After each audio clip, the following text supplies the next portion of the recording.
Hi, everyone. Welcome to episode 57 of This Valorant Life. And on this episode, Adam and I are talking about what you're actually looking for when you play Valorant. What does success look like? Because, at least in my opinion, I think there are misconceptions. I think there are ideas of what you think it should look like and what what you're trying to achieve. And I think they're a little misguided. So I'm gonna just start off with a bit of a monologue in terms of what I think people are trying to achieve and why that's an issue and what I think you should be looking for. So, and Adam, you jump in if you think I'm mischaracterizing this. Sure. I think most people, when they get better at Valorant or are trying to get better, they've been in games before where they've been smurfed on. They've seen another person be just so much better than they are, and they want to be like that.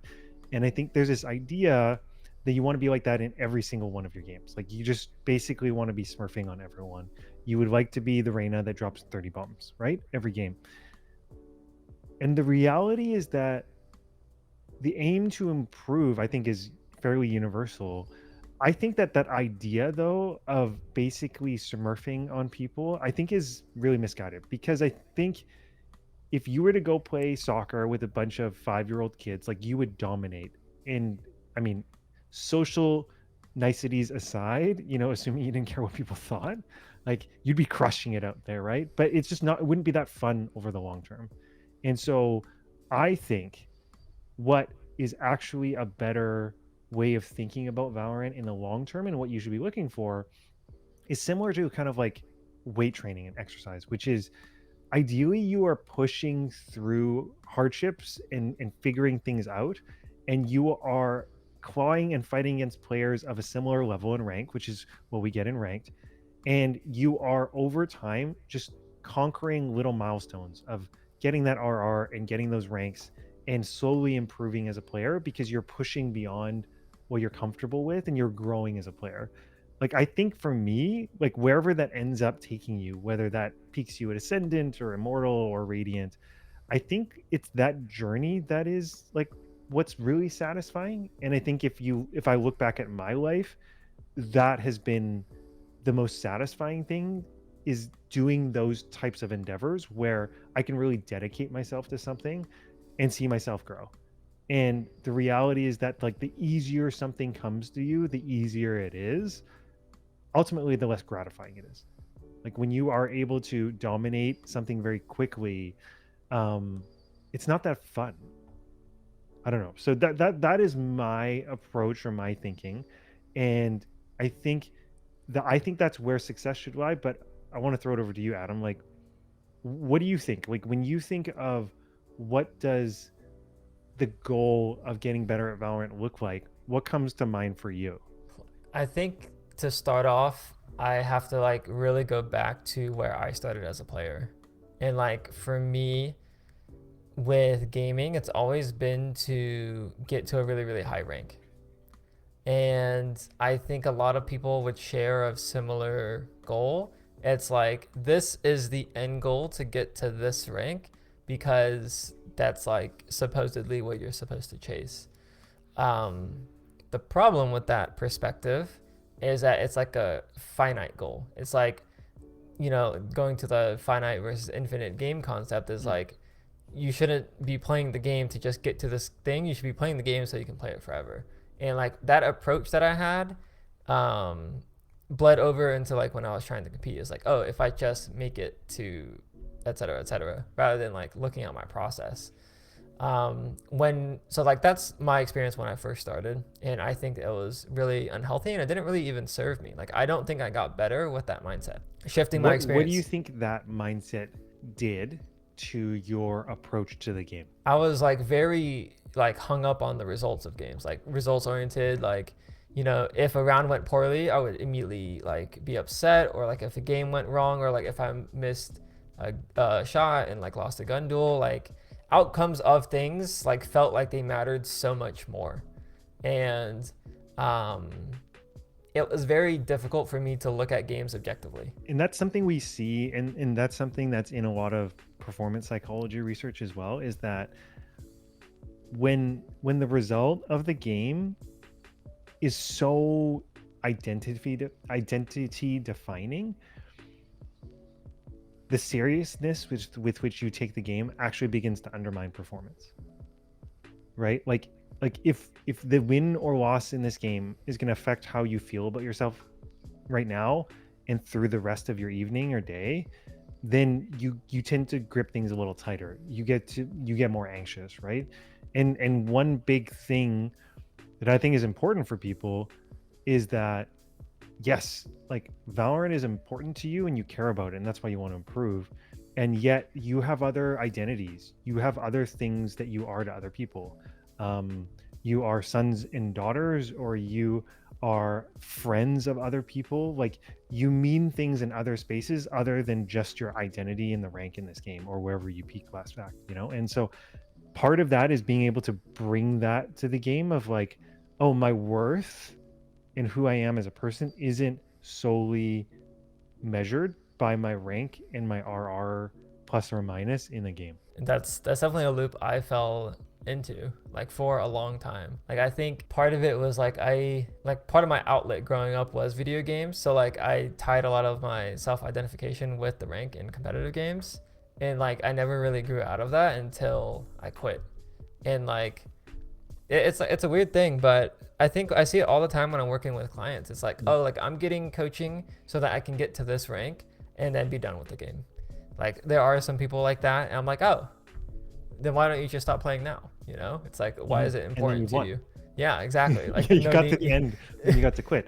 But yeah, it's really interesting. It's like it's this kind of, what does it look like to burn out getting to where you want to go? And what does it look like to make it there like whole? And to be truthful, or and to reflect maybe some other life experience, like that's a mindset you can take in a lot of areas, right? Like you can just barely get through university and kill yourself because of the way you approach it, or you can approach it in a way where you're going to grow as a person and like be bigger than that, right? And I think whether that's, you know, when you're in working, people apply the same way to themselves in terms of, if you want to make partner in an accounting firm, you can find a way to kill yourself doing that, or you can try to find a way to balance and look what it gets like, find a balanced way to get there. And so I think this like short term versus like sustainable mindset is something that is fairly common and kind of a trap. Most commonly it's a trap in like weight loss, which is why Mm. people like yo-yo in their weight. It's because they will do a short-term diet or a short-term like crash diet, and their sustainability never comes in because it was never meant to be sustainable. I'm just going to hit this weight and then I'm done. But really, it's more about, if you want to get to a goal weight and you want to be healthier long term, then it's less about, okay, what are the short-term things I need to just get there? And it's more about, what are the long-term habits and changes I need to make for myself as at an identity level to become a healthier person, such that that healthy goal is my natural output rather than something I just get to for a little bit and then fall out of. It makes me think of, because I guess like one idea that I've thought about is like the activation energy to do something is like higher, Mm-hmm. and maintaining is easier. So Yes. like when I think about Valorant, like having that like high activation energy at the start can lead to burnout if you aren't approaching it with this like longer term mindset. It's like, oh, like this thing is hard. Let me, do like a 7-day challenge or a 30-day challenge, whatever the case may be, to get the ball rolling. But then like that mode is like never turned off and like leaned back a little bit to provide sustainability. And I think this is very true with my experience in coaching. Like I've gotten feedback from clients like after wrapping up the coaching program, after the 2 months, like, 2 months is a long time for some to just be like hard grinding a game. And it's like after that time frame, they're like, oh, I'm so glad I'm done. Like it's like a relief. It's Yeah, like, yeah. oh, that was a lot. Let me like return to playing the game like how it was, a game, Mm-hmm. and not like a part-time job. Mm-hmm. Um, and I think that maybe this is why like younger players improve so quickly. One of the reasons why is because like they might just play video games for fun. Like I remember when I was like, playing League of Legends when I was in middle school. It was just so fun to me. I didn't even think about like the rank necessarily at the start. It was just like, oh, this game is fun. I'm like, I want to keep playing. And Yeah. then now it's like Valorant. It's just like, oh my god, there's this rank. Like it's just like it's no longer just about the enjoyment of the game, I guess. What would you say is like, see, you were kind of explaining where your relationship to the game was before, which is very much like, I just want to get to this rank and then, or I just want to make it pro. How would you say you relate to the game now? That's a tough one for me because I think the game to me is like different from other players Yeah. because I wouldn't really classify myself as a player. I would say like I study the game and I enjoy studying the game, but like I feel like an outsider looking in sometimes. But you Am still I play occasionally. very occasionally, like Yeah. sometimes in the community and things like that, but it's more of like I don't even want to say like for improvement. It's kind of just like dabble here and there. Mhm. It's like, micro doses. Um, so yeah, for me, it's no longer a grind. Like I don't play Valorant to grind it anymore. I don't even play it really to get better anymore. Like I Mhm. think I've come to a point to where if I've accepted like my skill level probably won't ever be at where it used like my peak unless I dedicate a lot of time to it again. Yeah. And I don't want to make that trade off. I don't think it's Sure. worth it for me. So um, yeah, hopefully that answers that. So if I were to paraphrase, like, there's an element for you now where your relationship to the game is as kind of like a coach and almost like a scholar, in your Yeah, own way, right? Of like understanding the game from having been a past player. And now if I were to put words in your mouth, it would be that, if you were to play a game now, it doesn't impact you the way it would when you were trying to grind for a pro. not at all. I mean, I remember when I was used to playing, like literally the outcome of the matches would dictate how I felt for the rest of the day. And I would be thinking about the games for the rest of the day. Like before, like I'm in bed, I'm just like replaying some rounds. Mhm. Like even, this is gonna sound odd maybe, but like I filled for a tournament just for fun over this weekend. And I remember this very specific round on where I was on Sunset, A site. I was playing Gecko and they were rushing me. And I just, because there was 20 seconds left on the clock and they were coming back to A. And I was like, okay, I have my Molly, my Flash, and my Wingman. I'm going to use all of it to delay because I saw my two teammates rotating spawn. But I've replayed that situation. We ended up losing. We got 0 kills. Yeah. And I was thinking back, like I've replayed that round so many times in my head. And I think what I should have done is use my Molly to separate the Neon from the team and then use my Wingman or my Flash to support me in getting that 1v1. Yeah. Like traditionally what you do when you use util to separate a jet from the site hit. Yeah. But like that's what it was constantly for me when I was playing the game actively. Yeah. Like Yeah. I would just replay rounds all the time. Yeah. And it was draining. Mm. And for me, it's like I think that's one of the reasons maybe why I got good at the game initially Mhm. was like I was obsessed about getting better and like I would replay rounds. But like I don't think I'm in a place to where I want to be spending my extra thoughts on Valorant rounds when I have other things going on. In terms of the other things you want to be accomplishing, like building out, doing YouTube and building out the JoJo and going to the gym, things like that. Right, exactly. What do you think then like a healthier relationship with the game looks like? I would imagine it's one of those things where like you can leave it in its bucket, right? Mhm. Like I think if you're trying to really get good at it, you do have to kind of be obsessed with it over like some extent. But having like clear boundaries of like, hey, like I'm done with the game, it's closed off, like I'm going to be present in the moment doing other stuff. Mhm. And for me, I have a hard time separating myself with Mhm. the game. When I'm involved in the game, it's like all mind consuming. Yeah, exactly. And I think like ideally I would be able to set boundaries of like, okay, I could play the game, now it's off. And I think I do that really well with like single player games, which I don't play much of. Mhm. But like when I'm playing it, I'm like absorbed into it. And then when I'm out of it, like I don't, really think about it. But that relationship hasn't been extended to Valorant. So I'm trying to slowly introduce it. And I do think like now that I'm not grinding it, like if I play a ranked game here and there, or like if I'm playing like a 10-man in my community, I don't really think about it too much. But I wouldn't say like I'm fully there yet. Mm. I think I've been playing a lot more recently for the first time in like a long time.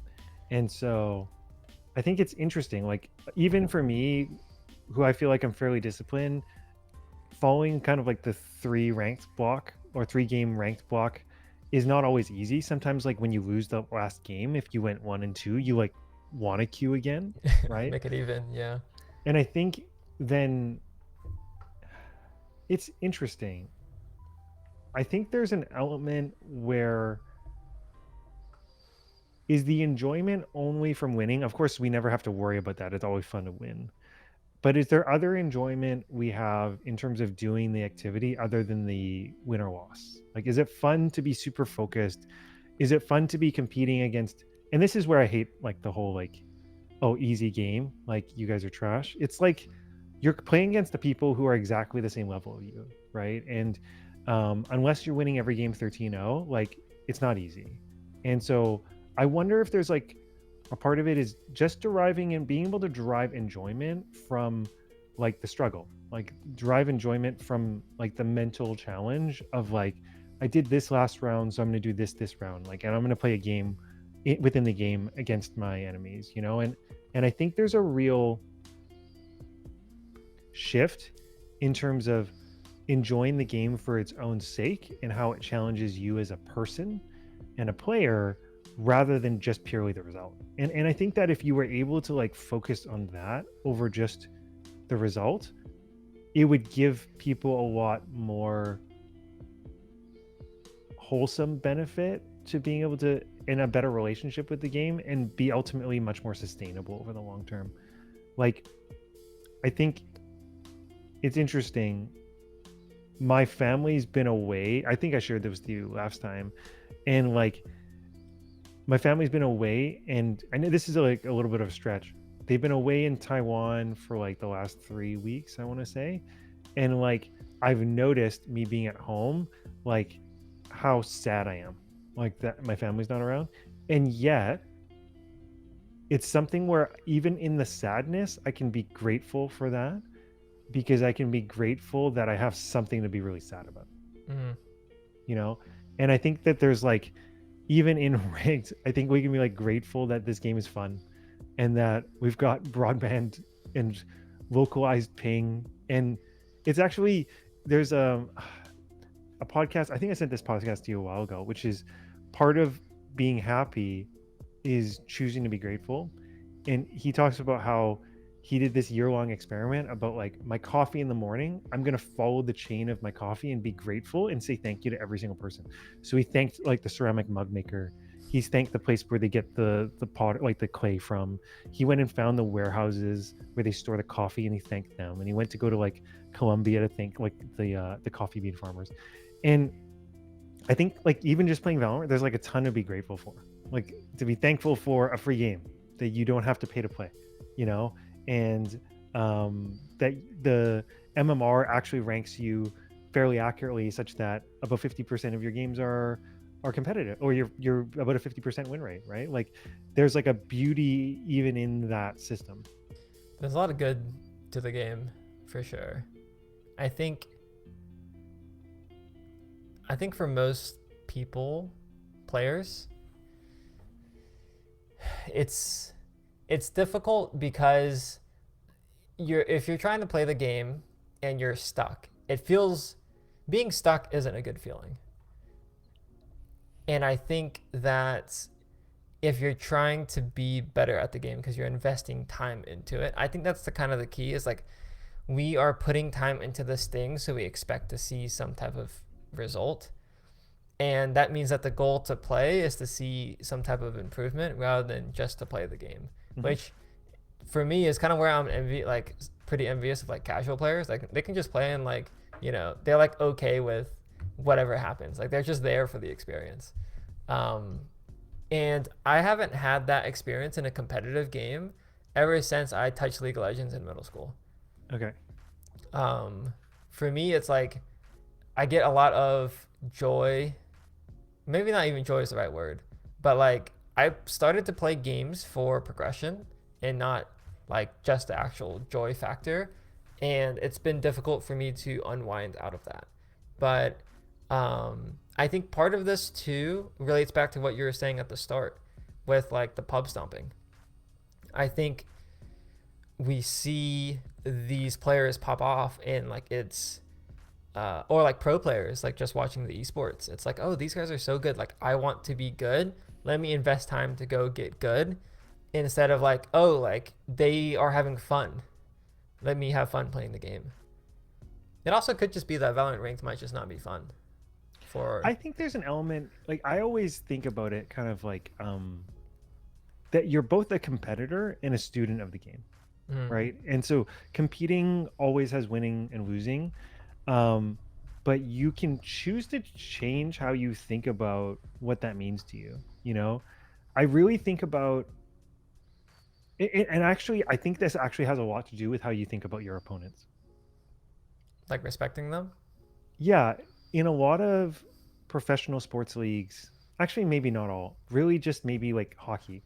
When you play in the NHL and you play a playoff series, at the end of the game, there's a handshake line. And the players from both teams will like handshake each other as one team gets eliminated and one team moves on. And oftentimes, like you'll see players hug or like wish them well or like, yeah, give me a shout this summer. Like hope like go kick ass, you know? Like you beat our ass, like hope you beat everyone else's ass too. Like they'll say things like that. And I think um it really just changed the game if you like respect the people you're playing against. It because then you can be like, oh, like they just paid better. Like I actually noticed this a couple times. Is like recently, a player made a really nice peek on me, and it was a very clean shot. And I was like, oh, like that was just like a really clean play, and there's not much I could have done. And I think when you think of your teammates as teammates and enemies as trash, then when you lose, you're trash.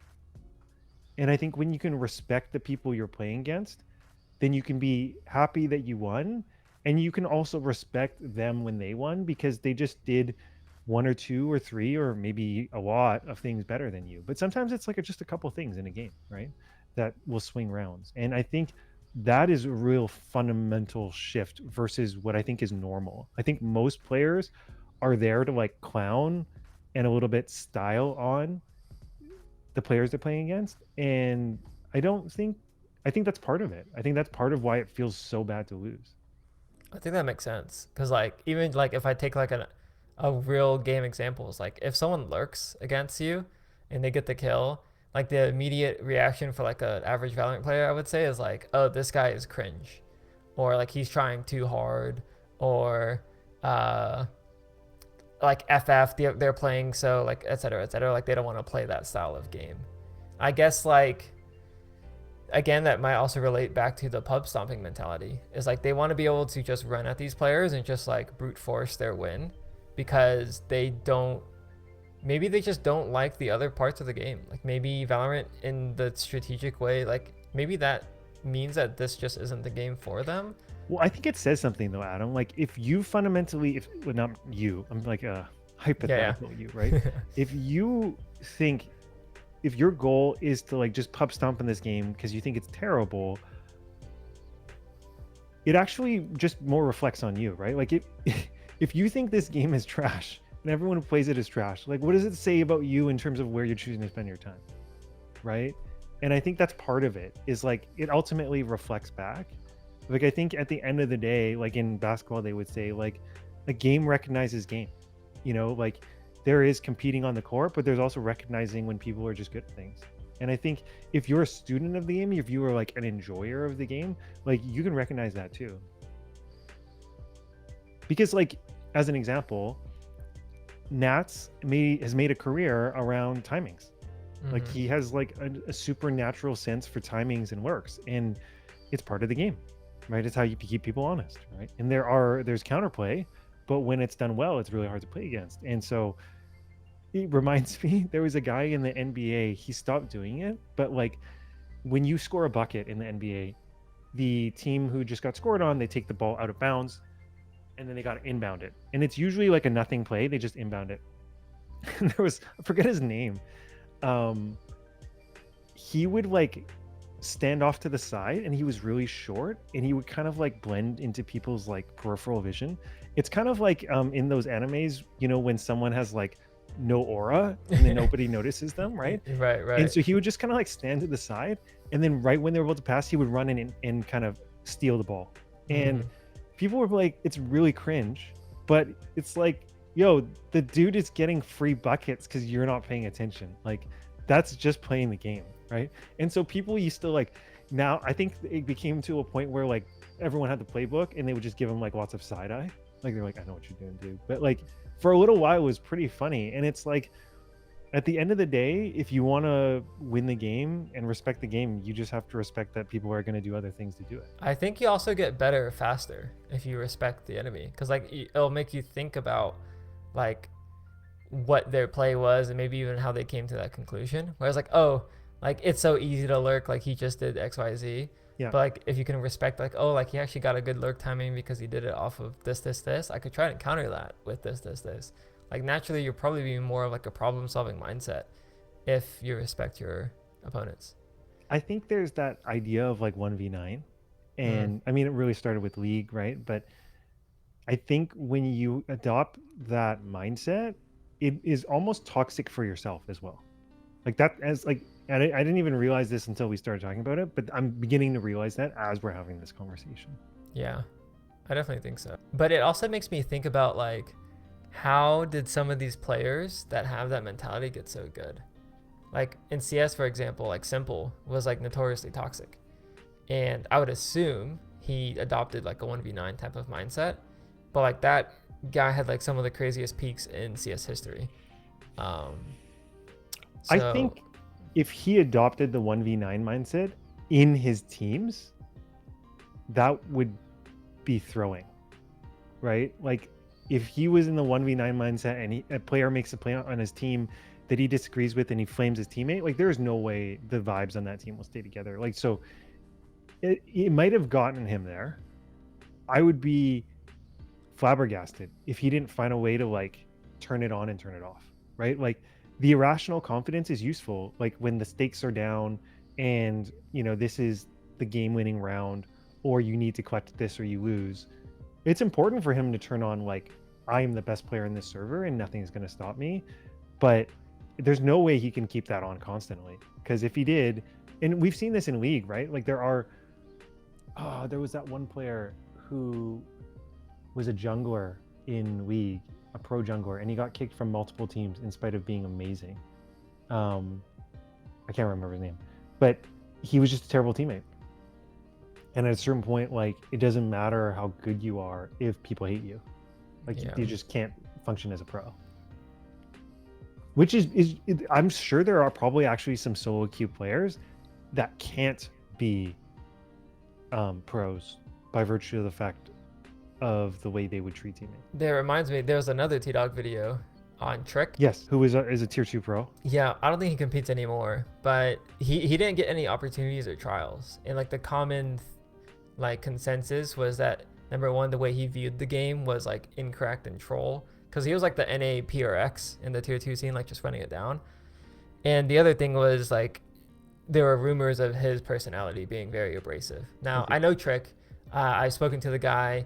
I've also like knew him before Valorant, and like I do think he's like a little bit misunderstood. But I think that his career not taking off to where it could have been probably was a result of him not being as professional as he could have been.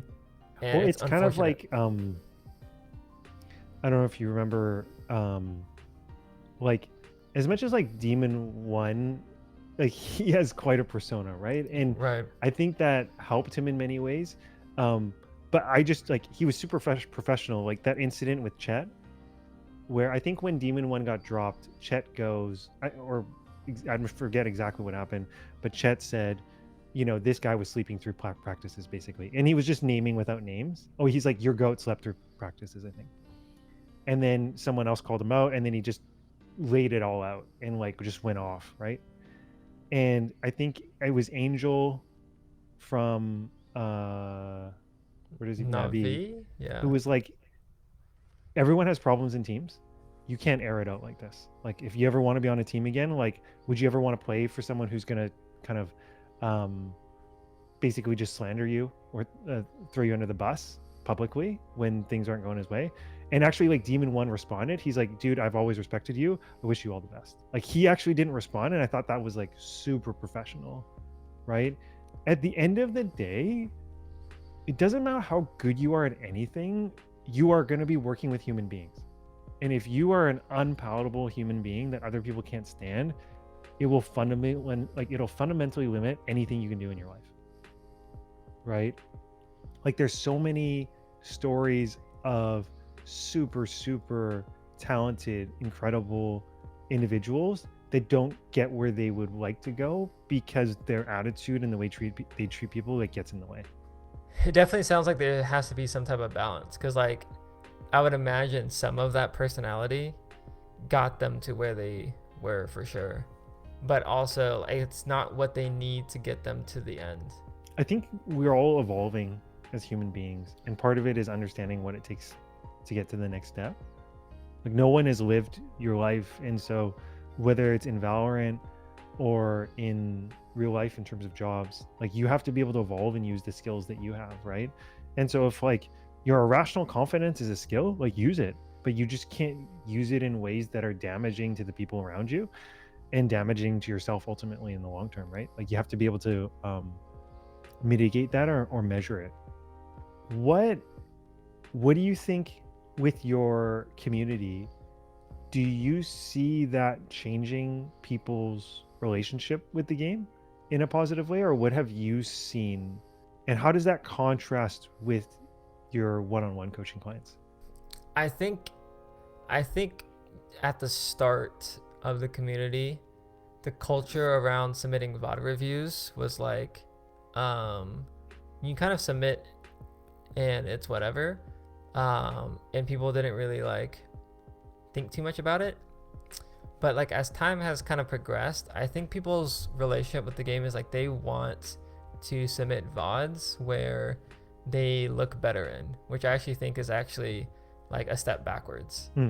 I think that like getting reviewed publicly makes them select games or rounds where they look good.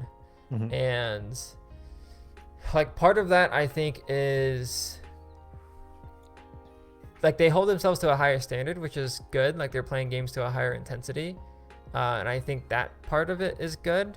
But I do think that it's not all good. But with one-on-one clients, it's just all out. Like it's just me and the other person, so it's more private. And I think they view the game in a more of like, oh, like I'm playing to improve. Like I have these systems. This is my focus for the week. You know, when I come to you next week, like this is what I'm gonna have done, like whatever. Like it's a lot more emotionally removed. Whereas like I feel like in the server, because it's public, there are some downsides. Maybe someone should get prizes for submitting the worst VODs. Yeah, that'd be one way to start. It's a good idea. One other thing that is not pertinent to this particular topic, but I think I'm gonna go check right now, but it will be is important moving forward, is the scholarship. We're close. I think it's like 80%. So I'm just gonna look at right now. We are on Ko-Fi. We are 81% of 800, $650. So we're like probably a month or two away from actually doing it. And I wanted to talk to you. Like I think at least what I was thinking was that we would want people within the community, within TVL Tent, to be able to vote. And then I think it would be like getting people to submit like a video interview of like why they want it, you know, what they would get out of it. Is that what you were thinking too, or how did you want to approach it? Yeah, 100%. I think that's the best way to do it. You know, I think like going through and submitting the videos and then having the community vote on it would make it the most fair.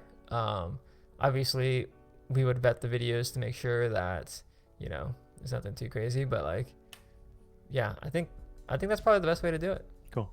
I think that'd be really fun. No, me too. I think part of it too is I would find it interesting to see who the community would vote on. Like what type of story would resonate with them. I think that'd be cool. I think it would be really cool. I think it'd be cool to just be able to support someone who cares about it a lot and wouldn't otherwise be able to do it. I think it'd be really neat. Yeah. We could do a cool, like, actually, if we'll probably bring them on the episode, right? So like if we get a winner, we should probably bring them on the episode, and then we should probably bring them on when they're done. Yeah, like a before and after. Before and after. Yeah. They would be the first people that have come on the show more than once. That's true. Aside from us. This is true. Which reminds me, I think we need to bring some people back on. Like we haven't talked to Coach Scully in a little while. Yeah, he's busy with Team Heretics, I think. Yeah. Yeah. He got some work to do, man. We got to catch up. For sure. Okay. Well, it's always good talking to you, Adam, and to all the listeners. Thanks for joining in. I hope this was helpful for you, and we always appreciate you. So until next time. Thank you so much.